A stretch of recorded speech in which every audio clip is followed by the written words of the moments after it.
আপনি কি জানেন আমার নবীকে তায়েফের মানুষ 21 দিন দাঁড় করিয়ে রেখেছিল গেটে। 21 দিন তায়েফের গেটে আমার নবী দাঁড়িয়েছিলেন, গেট খুলে নাই। 21 দিন সাহাবারা বলছে ইয়া রাসূলুল্লাহ চলেন, আর কত দাঁড়িয়ে থাকবো? আমার নবীজি বলছেন যতদিন গেট না খুলে আমি দাঁড়িয়ে থাকবো। গেট খুলবে, ইসলামের দাওয়াত দেব, তারপর যাব।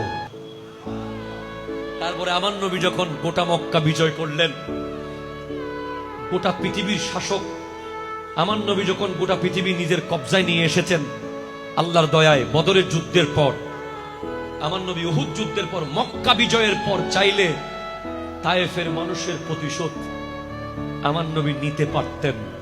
শুধু 21 দিন দাঁড় করিয়ে রাখে নাই, নবীজির দিকে পাগলা কুকুর লেলিয়ে দিয়েছিল, নবীজির গায়ে পাথর মেরে মেরে রক্ত ফেলে দিয়েছে, নবীজিকে ধাক্কা দিয়ে মাটিতে ফেলে দিয়েছে, নবীজির গলায় কাপড় মুড়িয়ে টেনে টেনে হিচড়ে হিচড়ে কাবাগরের চারপাশে যারা আমার নবীকে টেনে টেনে হিচড়ে হিচড়ে কষ্ট দিয়েছে, আমার নবী তাদেরকে 1 সেকেন্ডে মাফ করে দিয়েছে।